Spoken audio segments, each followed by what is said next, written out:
Capítulo 32. Yo los sacaré de tinieblas a luz.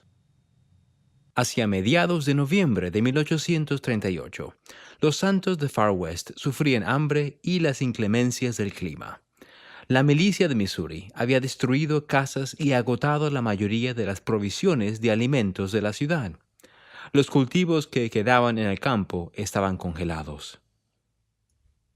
El general John Clark, que reemplazaba al general Lucas como comandante de las fuerzas de Missouri desplegadas en Far West, no era más compasivo con los santos que su antecesor. Los acusaba de ser los agresores y desobedecer la ley. Ustedes han ocasionado que les sobrevengan estas dificultades por ser rebeldes y no sujetarse a las leyes, les dijo. Puesto que ya casi llegaba el invierno, el general Clark accedió a permitir que los santos permanecieran en Far West hasta la primavera. No obstante, los exhortó a que partieran tras la llegada de esta. Además, les advirtió: nunca más se organicen con obispos y presidentes, no sea que despierten los celos de la gente y queden sujetos a las mismas calamidades que les han sobrevenido ahora. Las condiciones en Haun's Mill eran todavía peores. El día posterior a la masacre, el populacho ordenó a los santos que salieran del estado o se les asesinaría. Amanda Smith y otros sobrevivientes querían irse, pero la turba les había robado caballos, ropa, alimentos y otros artículos que ellos necesitaban para realizar el largo viaje. Muchos de los heridos, como Alma, el hijo de Amanda, no estaban en condiciones de trasladarse a tanta distancia. Las mujeres del asentamiento efectuaron reuniones de oración y pidieron al Señor que sanara a sus heridos. Cuando los miembros del populacho supieron en cuanto a dichas reuniones, amenazaron con arrasar el asentamiento si las mujeres continuaban con ellas. Tras ello, las mujeres oraban con discreción e intentaban de forma desesperada no llamar la atención mientras se preparaban para partir. Después de un tiempo, Amanda mudó a su familia de la tienda de campaña a una cabaña. Aunque seguía padeciendo por su esposo e hijo asesinados, tenía 4 hijos pequeños que cuidar ella sola. Le preocupaba quedarse demasiado tiempo en Haun's Mill mientras se recuperaba su hijo. No obstante, aun cuando ella y sus hijos pudieran partir, ¿a dónde irían? Aquella era la pregunta que se planteaban los santos de toda la región norte de Missouri, puesto que temían que la milicia ejecutara la orden de exterminio del gobernador si no partían al llegar la primavera. Pero sin líderes que los guiaran, no tenían idea alguna de cómo realizar el viaje de salida de Missouri, ni de a dónde congregarse después de hacerlo. Mientras los santos se preparaban para dejar Far West, Phoebe Woodruff se hallaba en cama en una posada del camino, en la región occidental de Ohio, ya que padecía de fuertes dolores de cabeza y de fiebre. Ella y Wilford habían viajado en dirección oeste durante 2 meses con los santos de las Islas Fox, vadeando en la nieve y la lluvia para llegar a Sion. Muchos de los niños habían enfermado, incluso Sarah Emma, su hija. 2 familias ya habían abandonado la compañía, convencidas de que no podrían llegar a Sion ese invierno. Antes de detenerse en la posada, Phoebe había empeorado mucho con cada sacudida violenta que daba el carromato al avanzar por el accidentado camino. Un día, después de que casi había dejado de respirar, Wilford había detenido a la compañía para que se recuperase. Phoebe estaba segura de que estaba agonizando. Wilford la bendijo e intentó todo para aliviar su sufrimiento, pero la fiebre empeoró.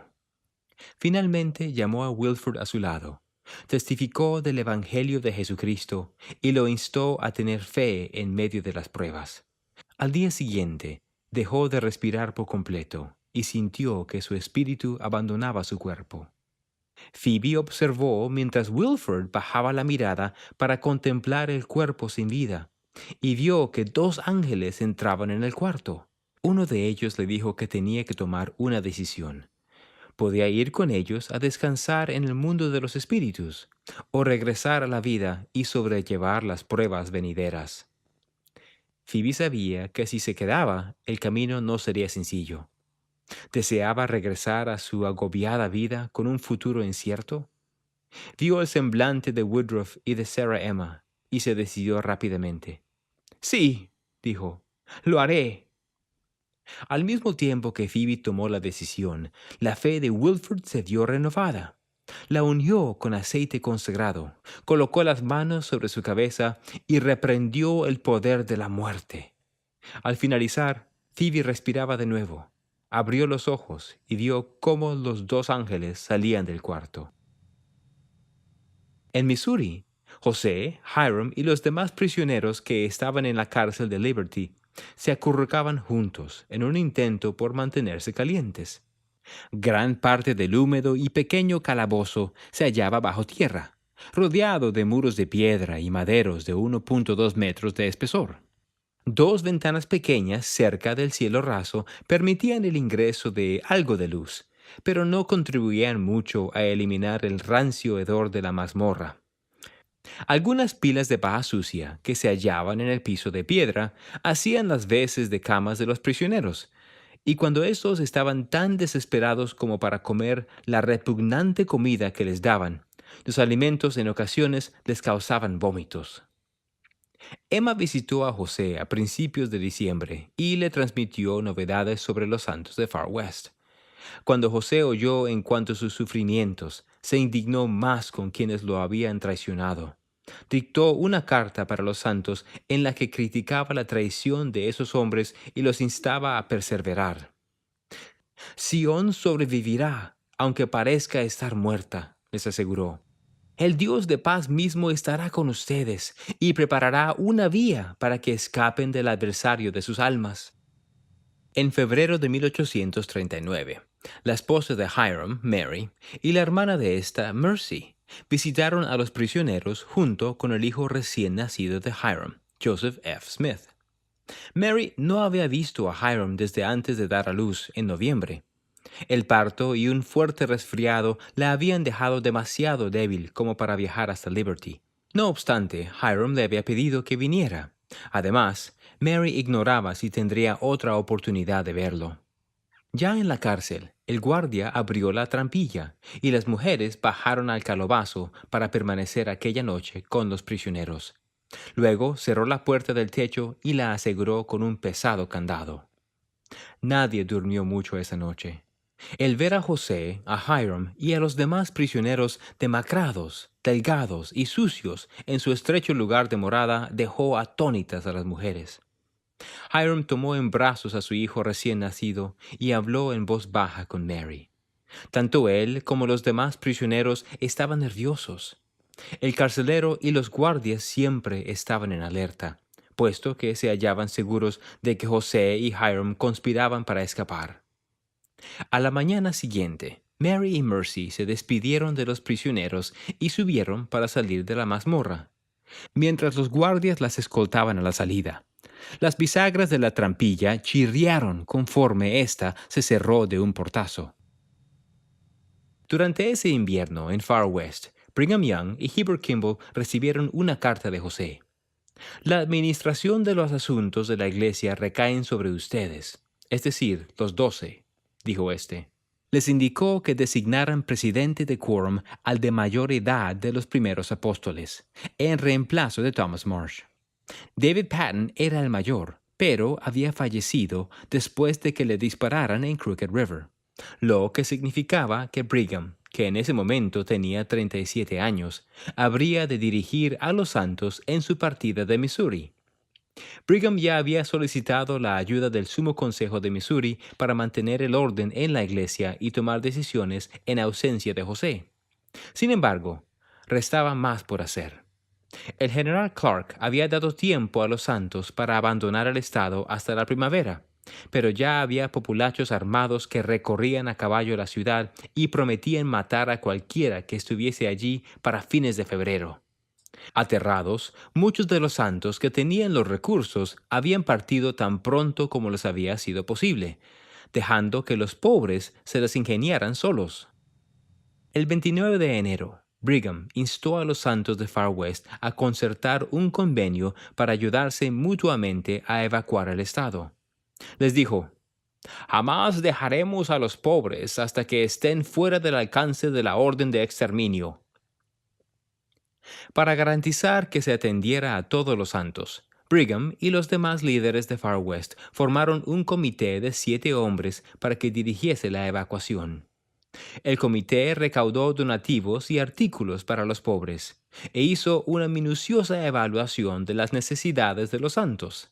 Varios hombres exploraron los caminos para cruzar el estado, prefiriendo en su mayoría los que ya estaban bien establecidos y evitando las zonas hostiles a los santos. Todas las rutas escogidas confluían en el río Mississippi, en la frontera oriental del estado, a 260 kilómetros de distancia. Así pues, determinaron que el éxodo para partir de Missouri comenzaría de inmediato. A principios de febrero, Emma dejó Far West con sus 4 hijos: Julia, de 8 años, Joseph III, de 6, Frederick, de 2, y Alexander, de 7 meses de edad. Casi todas las pertenencias de ella y José habían sido robadas o abandonadas en Far West, de modo que viajó con algunos amigos que proveyeron un carromato y caballos para la travesía. También llevó consigo importantes documentos de José.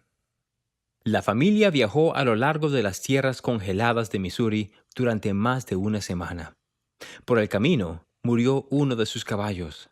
Al llegar al Mississippi, descubrieron que el crudísimo invierno había creado una capa de hielo a lo ancho del amplio río. No era posible que ningún transbordador navegara, pero el hielo era apenas lo bastante grueso como para que el grupo lo cruzase a pie. Con Frederick y Alexander en brazos, Emma posó los pies en el hielo. El pequeño Joseph se asió de un lado de su falda, mientras Julia se aferró fuertemente del otro. Los 3 anduvieron con cuidado la senda resbalosa, hasta que, por fin, alcanzaron la distante orilla opuesta. A salvo al estar fuera de Missouri, Emma halló que las personas de la cercana ciudad de Quincy, Illinois, eran más bondadosas de lo que había esperado. Estas ayudaron a los santos a cruzar el río congelado, les donaron alimentos y ropa, y proporcionaron techo y empleo a quienes más padecían necesidades. Aún estoy viva y sigo dispuesta a padecer más, si es la voluntad del buen cielo que así sea, por causa de ti, escribió Emma a su esposo poco después de su llegada. Los hijos también estaban bien, con la salvedad de que Frederick se hallaba enfermo.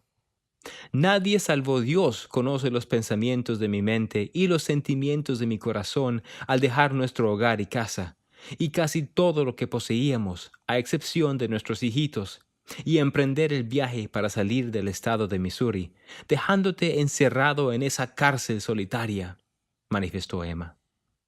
Aún así, confiaba en la justicia divina y esperaba ver días mejores. Si Dios no recuerda nuestros sufrimientos y venga nuestros agravios sobre la cabeza de los culpables, entonces estoy equivocada, escribió. Mientras los santos huían de Missouri, la herida de Alma Smith impedía que su familia abandonara Haun's Mill. Amanda cuidaba a su hijo y continuaba confiando en que el Señor le sanaría la cadera. ¿Crees que el Señor pueda hacerlo, mamá?, Alma le preguntó cierto día. Sí, hijo mío, respondió. Él me lo ha mostrado todo en una visión. Con el tiempo, los del populacho cercano al asentamiento se tornaron más hostiles y fijaron una fecha límite para que partieran los santos. Cuando llegó el día indicado, la cadera de Alma aún no había cicatrizado y Amanda se negó a partir. Temerosa, pero con grandes deseos de orar en voz alta, se ocultó tras un fardo de cañas de maíz y rogó fortaleza y ayuda al Señor. Al terminar la oración, le habló una voz y le repitió un verso de un himno que le era familiar. Al alma que anhele la paz que hay en mí, no puedo dejar en error. Yo lo sacaré de tinieblas a luz, y siempre guardarlo, y siempre guardarlo, y siempre guardarlo con grande amor. Aquellas palabras fortalecieron a Amanda, que sintió como si nada pudiera hacerle daño. Poco después, mientras recogía agua en un arroyo, oyó que sus hijos gritaban en la casa. Aterrorizada, se apresuró hasta la puerta solo para ver que Alma corría por la sala. «¡He sanado, mami! ¡He sanado!», exclamó. Se había formado un cartílago flexible en el lugar de la cadera, lo que le permitía caminar. Ahora que Alma podía hacer el viaje, Amanda empacó todo lo de su familia, fue a la casa del hombre de Missouri que le había robado el caballo y le exigió el animal. Este le dijo que se lo devolvería si pagaba $5 como indemnización por haberlo alimentado. Amanda lo ignoró, entró en el jardín, tomó su caballo y partió hacia Illinois con sus hijos. Puesto que cada día más los santos dejaban Far West, a Drusilla Hendricks le preocupaba que ella y su familia quedaran solos. Isaac Linney, otro santo que había recibido 4 disparos en Hans Mill, le aseguró que ellos no la abandonarían. No obstante, Drusilla ignoraba cómo realizaría el viaje su esposo. James aún estaba paralizado debido a una lesión en el cuello que le habían infligido en Crooked River. Cuando terminó la batalla, Drusilla lo había encontrado tendido entre los demás hombres heridos, en la casa de un vecino. Aunque estaba sobrecogida de pesar, había recobrado la compostura y había llevado a James a casa, donde probó varios tratamientos para que recuperara la sensibilidad en los miembros. Sin embargo, nada parecía de ayuda. En las semanas posteriores a la capitulación de Far West, Drusilla vendió las tierras y trabajó para obtener dinero a fin de trasladarse al este. Aunque ganó lo suficiente para comprar algunas provisiones y un pequeño carromato, no bastó para una yunta de animales de tiro. Sin medios para movilizar el carromato, Drusilla sabía que quedarían varados en Missouri. James había recobrado algo de movimiento en los hombros y las piernas tras recibir una bendición del sacerdocio, pero no podía caminar mucho. Para llevarlo a salvo afuera del estado necesitaban una yunta de animales. Al acercarse la fecha límite de evacuación, Drusilla se inquietaba más. Comenzó a recibir amenazas del populacho, en las que le advertían que irían a matar a su esposo. Una noche, mientras Drusilla amamantaba al bebé en la cama, junto a James, oyó que un perro ladraba afuera. «¡Mamá!», gritó William, su hijo mayor. «¡Vienen los del populacho!». Algunos momentos después, escucharon que alguien tocaba la puerta. Drusilla preguntó quiénes eran. Oyó una voz desde el exterior que le dijo que no era de su incumbencia y amenazó con echar la puerta abajo si ella no la abría. Drusilla mandó a uno de sus hijos que abriera la puerta, y pronto la sala se llenó de hombres armados que llevaban barba y bigotes falsos para ocultar su identidad. «¡Levántate!», ordenaron a Drusilla. Temiendo que mataran a James si él se apartaba de su lado, no se movió. Un hombre tomó una vela de una mesa cercana y comenzó a revisar la casa. Los del populacho dijeron que buscaban a un danita en la zona. Revisaron bajo la cama y detrás de la casa. Luego le quitaron las mantas a James e intentaron interrogarlo, pero estaba muy débil como para hablar tanto. Con aquella luz tenue se lo veía frágil y pálido. Los del populacho pidieron agua y Drusilla les dijo de dónde tomarla. Mientras bebían, los hombres cargaron las pistolas. «¿Está todo listo?», dijo uno de ellos. Drusilla observó cómo ponían el dedo en el gatillo de las armas. Los hombres se pusieron de pie y ella se preparó para los disparos. No obstante, permanecieron en la sala durante 1 minuto y después salieron y se alejaron a caballo. Poco tiempo después, un médico se apiadó de James y aconsejó a Drusilla en cuanto a cómo ayudarlo. Poco a poco James se fortaleció, y su amigo Isaac, además, consiguió una yunta de animales para la familia. Era todo lo que necesitaban para salir de Missouri para siempre. Cuando Wilford y Phoebe Woodruff llegaron a Illinois con la rama de las Islas Fox, se enteraron de la expulsión de los Santos de Missouri. A mediados de marzo, conforme más miembros de la iglesia se establecían en Quincy, la familia Woodruff se encaminó hacia el vivaz poblado ribereño a fin de congregarse con los santos y reunirse con los líderes de la iglesia. Edward Partridge, que había padecido durante semanas en una cárcel de Missouri antes de que se lo liberara, ayudaba a dirigir la iglesia en Quincy, a pesar de su mala salud. Mientras tanto, Heber y otros líderes mayores aún estaban dirigiendo la evacuación de Missouri.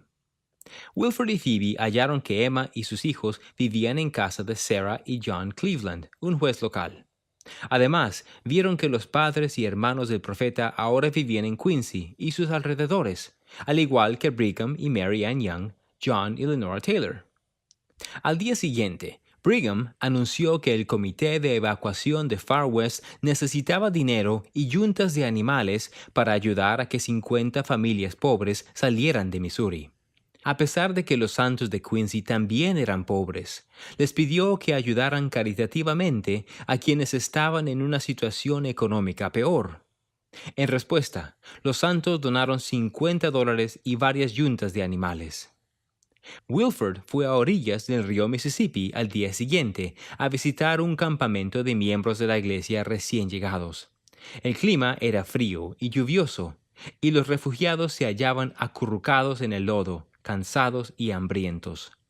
Aunque el pueblo de Quincy había sido muy bondadoso, Wilford sabía que los santos pronto necesitarían su propio lugar.